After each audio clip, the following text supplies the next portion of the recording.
Jawara-jawara kalbu itu dicirikan di sana, walladzina taqaw rabbahum, orang-orang yang takut kepada Allah. Takut itu di kalbu, bukan di pakaian, bukan di serban, bukan di ini bukan pakaian takut ini ya. Pakaian takut itu di kalbu. Nabi mengatakan at-taqwa hahuna, takwa itu di sini. Maka siapa yang punya nur takwa di kalbunya merasakan idza massahum ta'ifun minasyaitan, ketika ada sekelompok syaitan menyentuhnya. Jadi ternyata syaitan itu suka nyentuh-nyentuh. Nanti kita contohkan maksud nyentuhnya bagaimana. Tazakkaru, maka mereka tiba-tiba teringat, fa idza hum mubsirun, maka mereka langsung mampu melihatnya. Maksudnya apa teks ini, ayat ini, Al-A'raf 201 ini, orang-orang yang sudah punya nur dalam kalbunya, nanti kalau digoda sama syaitan dia bisa ngerasain. Contohnya, kalau Bang Jimmy lagi duduk-duduk, tahu-tahu ada yang bening-bening lewat, ya, apa kata kalbunya? Jangan lihat. Kata yang satu lagi, eman, cuma sekali. Ketika si godaan yang kedua datang, dia sadar, oh ini setan nih. Nah itu berarti nur kalbunya sudah hidup. Nur kalbunya sudah hidup. Tapi dia dengar, dia tahu kalimat itu kalah. Berarti belum walladzina taqaw, dia belum, nur takwanya belum nancep, ya, belum ada di dalam. Mungkin takwa ada tapi nurnya sedang padam, ya. Maka sahabat yang melakukan Allah, kita ini kurang adil. Supaya sehat jantung, mau olahraga jantung setengah jam, 1 jam setiap hari. Tapi mau sehat kalbu, tidak mau olahraga kalbu setiap hari. Adil nggak? Karena kita nggak adil, Allah mengatakan innallaha yuhibbul muqsitin. Allah itu jatuh cintanya kepada orang yang adil, yang proporsional. Kita kurang proporsional, makanya sholat kita nggak khusyuk-khusyuk. Nggak khusyuk-khusyuk wajar. Kenapa? Kita nggak adil kepada Allah, nggak adil kepada diri sendiri. Maka beliau membuka sebuah judulnya, ya, Riyadatun Nafs wa Tahdzibul Khuluqi wa Mu'alajati Amradil Qalb. Bab latihan rohani, tahdzibul khuluq, bukan khalq. Jadi ada tahdzib itu artinya melatih, mendidik. Khuluq itu akhlak. Kalau khalq nggak bisa dirubah kecuali operasi. Tapi kalau khuluq yang kita sebut sekarang akhlak, itu bisa berubah. Oleh karena itu, orang yang berwajah bagus belum tentu berakhlak bagus, karena khalq dan khuluq. Nah, teman kita mungkin ada yang namanya husnul khuluq. Khuluq itu single dari akhlak. Jadi jamaknya, pluralnya akhlak. Udah jadi bahasa Indonesia ya, akhlak. Ternyata ada latihannya. Latihan untuk misalnya sabar itu ada latihannya. Latihan supaya bisa tahajud tiap malam itu ada latihannya. Wa mu'alajati amradil qalb. Lalu terapi kolbu, terapi penyakit-penyakit kolbu. Oh, ternyata di sini ada tambahan lagi. Penyakit kolbu itu mirip dengan penyakit fisik. Kalau kita sakit fisik, kita tidak menikmati makanan, benar nggak? Maka ketika orang punya penyakit kolbunya, dia tidak akan menikmati hidangan rohani, nggak menikmati hidangan rohani. Kalau begitu, diobati dulu atau langsung dikasih nutrisi. Jadi orang-orang yang sakit itu langsung dikasih daging atau diobatin dulu. Diobatin dulu, ya. Kita langsung kasih nutrisi, makanya muntah lagi. Itu sebabnya orang-orang munafik itu tidak akan bisa langsung didakwahi. Dia cuma bisa diingatkan dulu, diobatin dulu kolbunya. Nah, maka Imam Abdul Hasan Syadzili malam tadi di MRBJ 9 yang kita kasih tahu, Syaikhuka, gurumu itu bukan yang nyuruh-nyuruh kamu amalkan ini, bukan. Tapi gurumu itu yang mengerti dosis-dosis rohanimu, sehingga ketika memberikan amalan, takaran-takarannya seperti dokter mampu memberikan dosis-dosis obat. Coba kalau ada orang sakit langsung dikasih dosisnya agak tinggi sama dokter, apa yang akibatnya pada dia? Tambah sakit. Nah, teman-teman semua, obat itu seperti sakit. Ada sakitnya yang bisa diobati pakai prokol ya. Apalagi namanya? Yang buat sakit kepala tuh. Ya Panadol apalagi. Kita bukan iklan loh ya. Ya gitu, itu nama-nama itu nggak perlu pakai resep dokter. Cuma jangka waktunya hanya 3 hari, ya kan? Udah ditulis di situ. 3 hari penyakit masih berlanjut, hubungi dokter. Saya mau tanya, udah berapa hari sholatnya tidak khusyuk? Udah berapa lama zikirnya tidak nikmat? Sudah berapa lama baca Qur'annya nggak lezat? Tapi kok nggak pernah dikonsultasikan ke dokter kolbu? Makanya nggak sembuh-sembuh. Kalau sudah parah, kita nyebutnya apa? Bukan akut lagi, kronis ya. Ya, kalau sudah parah begitu, tentu inapnya lama. Ya, diinapkan. Makanya sahabat-sahabat Nabi itu, karena mereka kolbunya sehat, Nabi mengajarkan di awal-awal itikaf di awal Ramadan. Nabi mau selesai 20 Ramadan, lalu kemudian dapat wahyu bahwa Lailatul Qadar munculnya di akhir bulan. Maka belum lanjut lagi. Jadi pernah Nabi itu iktikaf penuh. Pernah juga 20 hari. Dan yang paling sering beliau lakukan 10 hari 10 hari. Iktikaf itu latihan kolbu Pak sebenarnya, bukan pindah tempat tidur. Ini iktikaf kita masih pindah tempat tidur kan? Oh, apalagi iktikaf kita kadang-kadang cuma pindah tempat ngobrol, ya, kenalan lagi, ngobrol lagi, ceramah lagi. Kalau iktikaf gak usah banyak-banyak ceramah, banyakin amal. Karena aku udah kebanyakan ceramah kan, kecuali emang udah jadwalnya di masjid ceramah, udah kita biarin. Tapi jangan banyak-banyak lagi. Nabi itu kalau iktikaf off ngajar, nggak ada cara ngajar lagi. Yang beliau lakukan cuma mendidik jiwa. Ketika menantunya dan anaknya belum bangun, digedor-gedor, bangun Ali, bangun Fatimah, dibangunin. Jadi Nabi itu betul-betul seperti seorang trainer. Nah, maka di sini ada sebuah istilah Asy-Syaikh Al-Mursyid lil Murid. Ini kitab bukan kitab tarekat ya. Ini kitab tentang terapi kolbu. Imam Ibnu Qudamah ahli hadis Al-Maqdisi, mazhabnya Hanbali bukan Syafi'i. Ternyata beliau ini berguru kepada keluarga Al-Maqdisi yang mereka punya akses kepada Syekh Abdul Qadir Al-Jilani. Hasilnya ini nih kitabnya. Jadi semuanya punya akses ke sana karena sama-sama Hanbali. Syekh Abdul Qadir Jilani Hanbali dan rata-rata keluarga Al-Maqdisi itu Hanbali ya. Apa kata beliau? I'lam annal khuluqal hasan sifatul anbiya was siddiqin. Ketahuilah bahwasannya sifat baik, akhlak terpuji itu adalah pakaiannya para nabi dan siddiqin. Siddiqin itu ulama-ulama. Akhlak yang baik. Maka nabi itu bukan mewarisi gelar doktor LCMA. Nabi tidak mewarisi kemampuan baca kitab. Nabi mewarisi akhlak. Ada orang pintar baca kitab, tapi kalau di mimbarnya menakutkan Pak jadinya Pak. Berarti dia belum mewarisi akhlak Nabi, baru pintar baca kitab. Ada orang dia mewarisi ilmu fikih Nabi, tapi tidak mewarisi keramahannya Nabi Sallallahu Alaihi Wasallam. Saya sering cerita, masih ingat orang yang nipisin masjid itu secara fikih haram, tapi secara akhlak itu dibiarin. Karena Nabi membiarkan mereka, akhirnya esok-esok semua Arab Badui masuk Islam. Semua Arab Badui masuk Islam.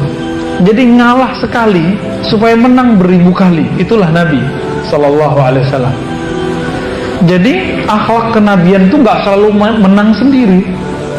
Nah, kalau kita sudah mewarisi ini, sudah lengkap sudah warisannya ya. Al-Waris Muhammadi disebut. Sebaliknya, akhlak yang buruk itu beliau sebut sammun qatilun, adalah racun yang membunuh. Yang dibunuh bukan fisik ini, tapi yang dibunuh adalah qalbu. Kalau qalbu sudah sakit, tidak nikmat. Kalau sudah mati nggak ada rasa. Nah, kalau sholatnya udah nggak ada rasanya, hati-hati tuh ya. Jangan-jangan sholatnya orang yang sudah mati kolbunya. Nah, jangan sampai ya. Maka beliau memulai dengan bab fadilatu husnil khuluqi wa dhammi su'il khuluq, keutamaan berakhlak baik. Apa kata beliau? Takallamu fi husnil khulqi mu'taridina li samratihi la li haqiqatihi, ya. Para ulama sudah banyak membicarakan tentang akhlak yang baik, namun mereka lebih banyak berbicara tentang buahnya, efeknya, tapi belum berbicara tentang hakikatnya. Maksudnya apa ya? Lalu beliau menjelaskan bahwasannya khuluk, seperti yang saya katakan di awal, khuluk itu dapat dipandang dengan mata batin. Kita semua punya, Pak. Kita sekali lihat orang punya jadi juri. Oh, ini orang baik nih. Nah, itu yang kita lihat bukan mukanya, tapi akhlaknya. Itu Bapak Ibu, ikhwan akhwat sahabat semua, kita memandang bukan pakai mata ini, tapi lagi pakai kolbu. Pernah nggak melihat ada orang gagah, cantik, tapi kita bilang ini orang jahat nih? Pernah? Itu yang ngomong kolbu. Yang disebut dalam bahasa Arab basirah. Berarti kita sudah bisa membedakan kegagahan fisik, kecantikan fisik bukan berarti cantik rohaninya.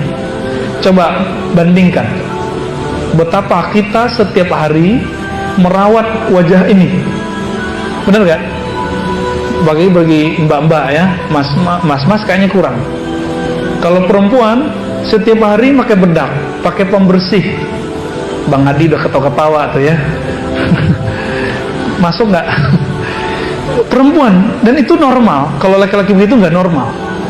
Tapi kita coba lihat, apakah semua perempuan yang kulitnya halus itu kata-katanya halus? Enggak. Apakah semua perempuan yang di bleaching apa tuh ya, putih, ada yang udah putih pengennya agak sawo mateng, tapi ternyata walaupun halus kulitnya, cantik, rupawan, rupawati ya, ternyata pas dia ngomong kita kaget, belagu gitu ya. Pas kaget keluarnya kodok ya, pas kaget keluarnya ayam, itu nggak cantik. Maka al-jamal jamalul qalb, kecantikan itu adanya di kolbu. Bandingkan cantiknya Khadijah, Sayyidatuna Khadijah radhiyallahu taala anha, dan Aisyah. Aisyah gadisnya, satu-satunya istri Nabi yang gadis kan cuma Aisyah. Artinya Nabi emang nggak pemburu gadis, Pak. Nabi itu dititahkan oleh Allah nikah, maka Nabi nikah. Jadi Nabi nikah itu bukan karena kehendak dirinya, tapi karena perintah dari Allah. Ketika terakhir menikah dengan Zainab binti Jahaz, turun lagi ayat tidak boleh nikah. Nabi nggak nikah lagi. Padahal saudaranya dari kalangan Nabi Allah, Nabi Sulaiman berapa istrinya? 600 plus 400, 1000. Nabi Bani Israel. Yang sekarang orang-orang yang beragama ikut Israel, baik Israel Isa atau Israel Musa, ngejek-ngejekin kita. Muhammadmu hypersex. Siapa yang hypersex? Ya. Kalau Nabi mau istrinya berapa? 1000 dong seharusnya. Tapi Nabi enggak tuh. Ya. Istrinya malah cuma 11. 13 cerai 2, 11 meninggal 2, sisa 9. Itu pun yang gadis cuma 1. Betapa tidak kerennya di zaman Nabi, orangnya gagah, terkenal, Rasulullah dapatnya itu janda semua. Kecuali Aisyah. Berarti Nabi bukan orientasinya seksual. Orientasinya apa? Beliau orientasinya adalah keindahan akhlak. Satu kali Nabi bengong gitu ya. Apa kata Aisyah? Engkau mikirkan apa wahai Rasulullah? Apa jawaban Nabi? Aku teringat Khadijah. Cemburu. Cemburu. Normal itu. Yang berani cemburu begitu cuma Aisyah. Yang lain cemburunya gak bisa mengekspresikan seperti Aisyah. Apa kata Aisyah? Masa nenek rempong gitu masih diingat? Ya, berani ngomong begitu. Tapi itu dalam dunia rumah tangga itu biasa kan? Apa kata Nabi? Wahai Aisyah, istriku termuda, tercantik, Khadijah itu bersamaku di saat engkau tidak ada. Quraisy sedang menghadangku, mereka sedang mengusirku, sahabat-sahabatku diancam. Lalu beliau menyokongku dengan semua yang dia punya. Makanya kenangan bersamanya tidak bisa hilang. Pertama dapat wahyu, Aisyah nggak bilang, Muhammad ente gila, nggak bilang gitu. Jadi Nabi Muhammad cerita, saya didatangi oleh makhluk bersayap 360 kiri kanan, lalu mendekat, lalu membacakan Iqra, bla bla bla bla bla bla begitu. Kalau istri-istri sekarang mungkin bilang, Mas, kamu ketemu jin apa sih itu? Gila nih ya. Pulang-pulang dari Gua Hiro gila nih. Kalau mungkin Nabi kalau nikah sama perempuan-perempuan sekarang begitu. Tapi ini enggak. Ustadz aja bilang gitu. Ada salah seorang ustadz di TV, jamaahnya itu pengobatan, nanya, Ustadz kalau saya baca ayat ini sekian kali gimana? Apa kata ustadznya? Oh hati-hati nanti didatangin jin. Baca ayat kok didatangin jin, dari mana itu? Ya, ajaran dari mana itu? Itu ustadz loh. Apalagi ya bukan ustadz gitu. Akhirnya Aisyah sadar diri, disebut insaf, munsifah, ya. Oh iya, saya waktu itu masih bocah kecil, tapi Aisyah sudah berkorban. Jadi sahabat yang mulakan Allah, Nabi SAW itu teringat Khadijah bukan fisiknya, tapi teringat akhlaknya. Dapat wahyu malah dikuat-kuatin, kamu normal, orang baik, nggak mungkin didatangi makhluk-makhluk yang jahat. Begitu nguatinnya. Maka siapa yang mewarisi ilmu Khadijah, akhlak Khadijah, dia tidak pernah membuat sedih suaminya. Dia selalu menguatkan suaminya. Ya, kalau pewaris Aisyah beda lagi, cerdas, tapi tajam. Perlu juga tuh ya. Maksudnya perlunya apa? Nambah? Bukan gitu ya. Udah ngeres aja ke sono ya. Jadi kalau kita bilang si fulan akhlaknya baik, itu wajahnya atau batinnya? Wajahnya atau batinnya? Batinnya ya. Tapi kalau kita sebut si fulan cakep, itu apa? Wajahnya. Sepakat ya? Jadi sebenarnya saudara yang makan Allah, kita itu sudah biasa mengakses alam yang bukan zahir. Cuma nggak percaya aja. Kita setiap hari loh memandang yang tidak zahir itu. Setiap hari kita memandang yang tidak zahir. Kita sering ngomong, gue ikhlas loh. Itu kan ngomong mau menzahirkan yang batin, ya kan? Karena orang nggak percaya lalu kita zahirkan. Tapi semakin kita zahirkan yang batin, dia jadi nggak batin lagi. Nah, maka batin itu bahasa Arab sesuatu yang tersembunyi. Biarkan dia tersembunyi. Nanti biarkan orang-orang dengan batinnya memandang. Lalu beliau mengatakan, fal jasadu mudrakun bil basar. Jadi yang saya tanyakan barusan disebutkan sini. Maka kegagahan pada jasad dapat dilihat dengan mata fisik. Wan nafsu, kecantikan kegagahan dalam jiwa, mudrakatun bil basirah, dapat dipandang dengan basirah, dengan mata batinnya. Walikulli wahidatin minhuma hay'atun wa surah. Dan masing-masing itu punya rupa. Coba ada orang gagah, ketika dia marah, gagahnya gimana? Hilang. Ya. Ada cowok-cowok keren, tapi tangannya begini deh, ya. Gimana kira-kira? Langsung gak keren lagi. Ya, berarti dia punya masalah. Punya masalah. Apa yang paling mengejutkan saya di sini, di teks ini, belum bacain ayat, tulisin ayat, surat Shad 7172.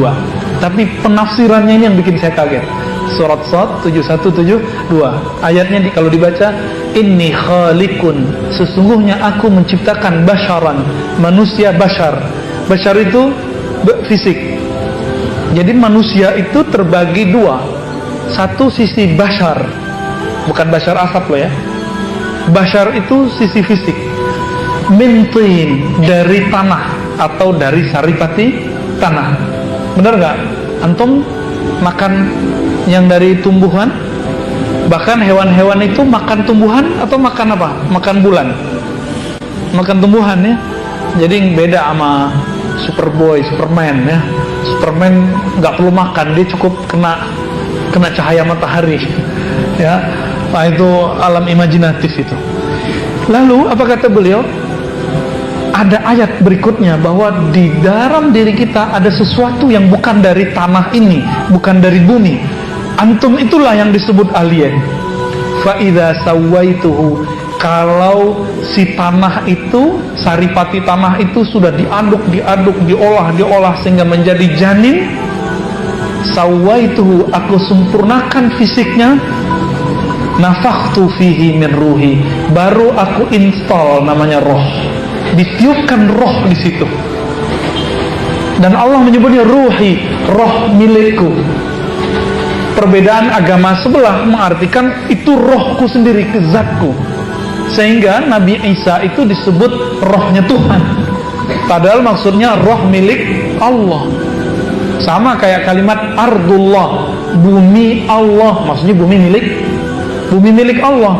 Bukan berarti bumi ini di dalamnya ada Allah, bukan. Ya, ini akibat penerjemahan kitab suci yang tidak cocok, ya. Jadi Injil itu dulu mungkin diterjemahkan tapi tidak pas oleh sebagian penerjemahnya. Wallahu a'lam, ya. Lalu apa kata beliau? Ini kalimatnya ini yang bikin saya bergetar ketika awal membaca. Fanabbaha ala annal jasada mansubun ila tin. Allah mengingatkan kamu wahai manusia bahwa tubuh fisikmu ini dia berasal dari tanah. Mansubun, dia dinisbatkan ke tanah. Berarti nanti semua yang berbau tanah itu miliknya, itu tempat pulang kampungnya. Jadi pulang kampung kita emang ke tanah. Antum lahir di mana? Itu kampung KTP, kampung akte lahir. Tapi kampung kita itu bisa di tanah mana aja. Namun ingat, kita punya makhluk alien di dalam, namanya roh. Yang ini kampungnya bukan di Aceh, bukan di Padang, bukan di Jawa, bukan di Sunda, bukan di Kalimantan, bukan. Yang ini bernama roh itu kampungnya di negeri yang lain. Disebutkan di sini, waruhu mansubun ilaihi, dan roh itu berasal dari hadiratnya. Disebut rohku, roh milikku. Jadi sebelum ditiupkan roh itu, roh kita diminta bersaksian. Dan dia menatap Allah Ta'ala. Itu yang ayat yang masyhur di surah Al-A'raf, alastu birabbikum, masih ingat? Bukankah aku Rabbmu? Jadi antum sadar atau tidak, kita ini semua pernah bertemu Allah. Kita semua ini. Jadi sebelum kita ketemu di sini, kita udah bareng di sono. Ngapain? Kita udah ketemu Allah. Jadi sekarang walaupun antum nggak tahu nama sampingnya, dulu udah bareng. Dalilnya ini, kemudian hadis Nabi, innal arwah junudun mujannada, hadis Muslim. Roh itu dia berbaris-baris. Kalau dia kenal dia akan akrab, kalau dia nggak kenal dia akan menjauh. Hadis Sahih Muslim. Jadi kita udah ketemu sebelumnya. Cuma sekarang ada yang nggak hafal kan namanya. Tapi roh itu bentuknya lebih bagus dari tubuh fisik ini, lebih ideal. Di saat itu, di alam roh itulah Allah memuliakan, memberi anugerah kepada semua roh, memandang kepada sumber roh. Jadi makna inna lillahi wa inna ilaihi raji'un itu jadi nggak serem sebenarnya. Coba terjemahin. Inna lillahi, coba terjemahin. Sungguh kami milik Allah, ya kan? Maksud lainnya, kami berasal dari hadiratnya, dari alam roh yang kepunyaannya. Lalu kalimat berikutnya, wa inna ilaihi raji'un. Lalu kami nanti akan pulang kampung ke hadiratnya. Pengen gak pulang kampung? Pengen mati gak? Gak mau. Kalau pulang kampung mau. Maksudnya apa? Kalau saya biayain pulang kampung ke kampung fisiknya, pada seneng kali ya, gratis kita bayarin tiketnya pada mau pulang nih kayaknya. Tapi kalau saya biayain pulang kampung ke alam sana, mau nggak? Nggak mau ya? Padahal nggak bayar lah ya. Kok nggak mau? Berarti kita belum kenal alam kampung rohani. Pulang kampung itu menyenangkan nggak? Tunggu dulu. Kalau masih mahasiswa, masih siswa, pulang kampung mah enak. Di kampung udah ada yang nanggung. Tapi kalau sudah bermuka-muka begini nih, pulang kampung nggak punya rumah di kampung, mau tinggal di mana? Pulang kampung nggak pernah bangun kampung, malu. Pulang kampung dulu punya kasus di kampung, malu pulang. Pulang kampung tapi nggak pernah nyapa-nyapa orang di kampung, berani pulang nggak? Nggak berani. Kawan kita ada salah seorang udah 35 tahun nggak pernah pulang kampung. Saya tanya, kok kamu nggak pulang? Dalam hati aja dia jawab ya, tapi mukanya udah menjawab, saya udah tahu. Malu gitu. Mukanya langsung malu. Gimana mau saya pulang kampung? Saya nggak pernah buat apa-apa di kampung, nggak pernah kirim apa-apa ke kampung, nggak pernah nyapa orang kampung, nggak punya tanah di kampung, nggak punya rumah di kampung. Jadi antum itu sebenarnya kalau mau pulang kampung itu akan senang, pede kalau pulangnya pakai Fortuner atau Alphard gitu ya. Kalau pesawat yang VIP. Jadi kalau orang tanya, naik apa dek? Nggak naik kapal apa tuh, kapal yang pakai pisang itu. ya itu nggak pakai kapal getek itu ya, tapi pakai apa? Pakai pesawat Garuda, pesawat batik. Kalau yang nggak bawa dikit kan Lion gitu ya. Udah siap-siap kayak angkot di atas deh ya, muter-muter dulu baru turun. Kita kemudian bangga dengan kendaraan yang kita naiki, tapi lebih bangga lagi, ini mohon maaf ya, yang paling senang pulang pakai kendaraan itu orang mana? Pakai mobil. Itu orang kampungnya Ustadz Sandy ini ya, baru beli Avanza bawa pulang langsung, beli Karimun aja bawa pulang, apalagi punya Alphard bawa pulang itu ya semua. Kenapa? Pengen nunjukin ke orang kami jadi tren ya. Bapak ibu saya kan bilang, nah pulang tuh jangan pakai pesawat mulu, pulang tuh bawa mobil. Saya mikir capek pakai mobil, tapi itu bagi orang tua membahagiakan. Sampai sekarang belum pernah pulang pakai yang kuda roda 4 ya, kuda Jepang itu ya. Kuda logam mah, kuda besi apa sih namanya, belum pernah. Karena bagi saya untuk apa sih gitu, nggak penting amat sih. Tapi bagi orang tua itu membanggakan. Maka teman-teman semua, ini mirip. Mau pulang kampung disambut pede, bahagia nggak? Apa kata Nabi? Mau bikin rumah villa di kampung rohani? Nabi mengatakan, man shalla isnatai asyrata raka'atan, siapa yang sholat 12 rakaat setiap hari, banallahu lahu baitan fil jannah, Allah bangunkan satu istana di surga, satu villa di surga. Mau? Jadi sholat sunatnya jangan kurang. Di luar tahajud nih ya, di luar tahajud kita punya 12 rakaat, itu yang disebut rawatib. Kalau nggak bisa kejar sunat rawatib, ya kejar di duha. Nggak bisa di duha, ya di sholat sunat mutlak. Masih ingat Ali Zainal Abidin bin Husain, anak Husain, itu karena dia ditahan tahanan rumah, nggak boleh keluar, kerjanya cuma zikir, sholat. Berapa rakaat dia sholat tiap hari? 1000 rakaat. Coba bagi 12, udah berapa tuh? 120 ya? 120 villa tiap hari. Gila itu ya. Itu tajir banget tuh. Kalau pulang, maka Nabi mengatakan, ini level anak-anaknya Husain. Nabi mengatakan, Husain sayyida syababi ahli jannah. Husain itu ayahnya Zainal Abidin adalah pemimpin pemuda-pemuda yang masuk surga. Kabar gembiranya, antum yang sudah ubanan, yang sudah keriput, yang sudah ompong, itu nanti jadi pemuda semua. Dan pemimpin kita bernama Husain Hasan ya. Anaknya Husain setiap hari berapa? 1000. Gimana kalau Husain itu saya nggak tahu. Husain itu satu nafasnya naik itu sudah zikir, turun zikir lagi, nggak pernah lupa kepada Allah. Itu Husain. Kita sholat aja lupa kepada Allah. Gimana mau bangun? Jadi udah bangun rumah di surga, tapi keropos, baru 3 hari runtuh. Asrama IIKI takhasus untuk perempuan kan dibangun tuh oleh proyek-proyek. Kontraktornya jahat sekali. WC-nya nggak di apa namanya tuh, yang dikasih semen apa banyak itu, kerikil-kerikil banyak. Di bawahnya itu ternyata masih tanah, diinjek langsung gruk. Itu baru belum lama ya. Kebakaran asrama IIKI masih ingat nggak sebelumnya? Penghafal Quran dari kalangan perempuan itu asramanya jadi si pemberi dana oke, kontraktornya kurang ajar.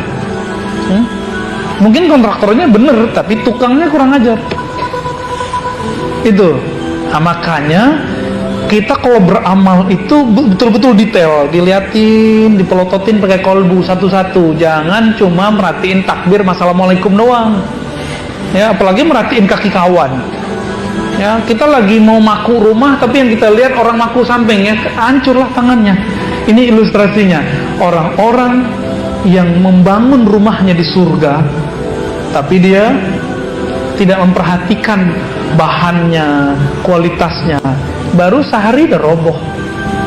Nah, inilah nasib orang-orang yang tidak memelihara kolbunya dalam sholat.